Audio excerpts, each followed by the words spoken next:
Welcome back to Art Massacre. In this episode, I draw two different Rat Finked illustrations, a 1985 Monte Carlo and a 1947 Chevy International. When sketching, I'm trying to think of some sort of action or pose that the vehicle will be in. I'm intending to put it into a scene of sorts, so I'm just loosely trying to get a feel for what this could become. While working digitally, I'm able to stretch and distort my drawings to get a more exaggerated look. It saves me a lot of time from having to erase and start over.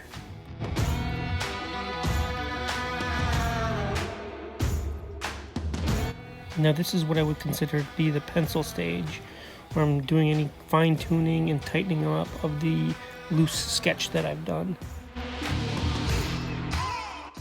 The truck was the most difficult aspect of working on this piece.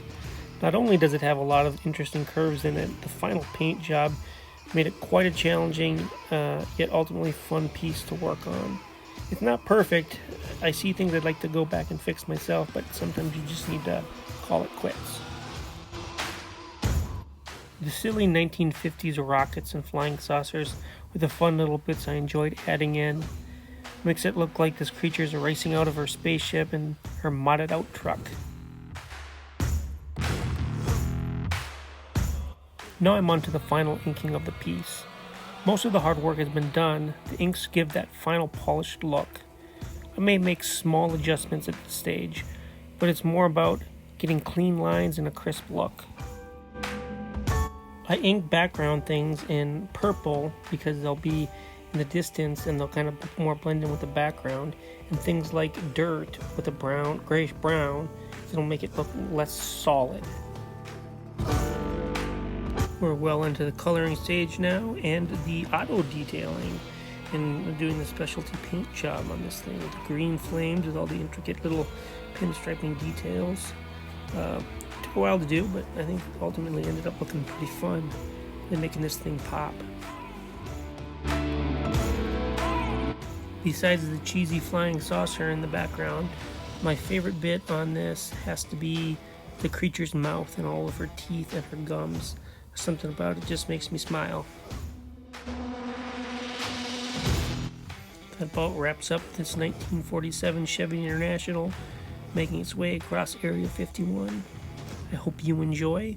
And now we're on to the Monte Carlo featuring Rat Fink himself.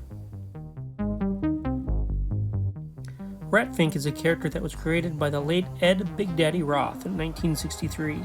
And this is my interpretation of his creature meets hot rod style. While I did a pretty detailed sketch here, there's still a lot of things that I have to figure out going on to the pencil stage. There are shapes that don't quite make sense, lines that go in the wrong direction. It just takes a lot of trial and error to get it just the way we like it. By the time this is all said and done, there is only one straight line in this whole drawing.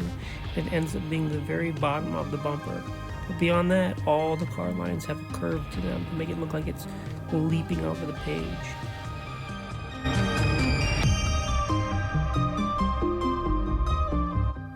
Once again, I'll use the distort tool to get the engine top just the way I like it.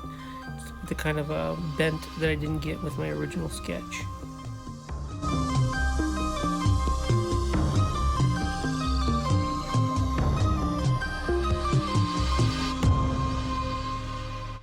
I'm now on to the final inks for Rat Fink and the car.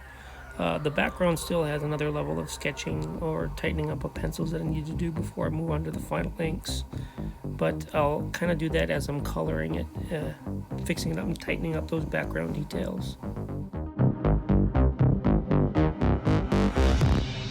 I spent a lot of time looking at pictures of this engine, trying to get the details just right. It's not perfect, but for what it is and the size of it, it's got most of the main bits in there.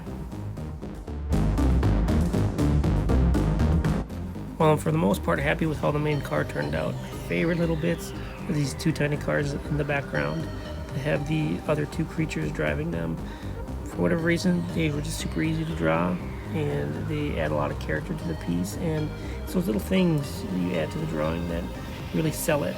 At least for me, The main thing is great, but adding these little tiny details and kind of creating a story for the main car really helps bring the whole thing together.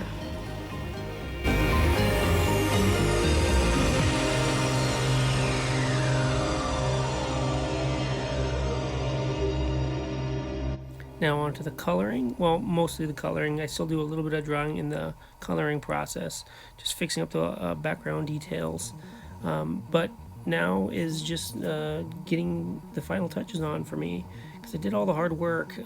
Painting is a little bit more challenging for me because it's not my main skill. It's the thing I focus on, but I do take a lot of pictures and like really hazy, atmospheric-y desert stuff. So I had a lot of stuff to draw inspiration on.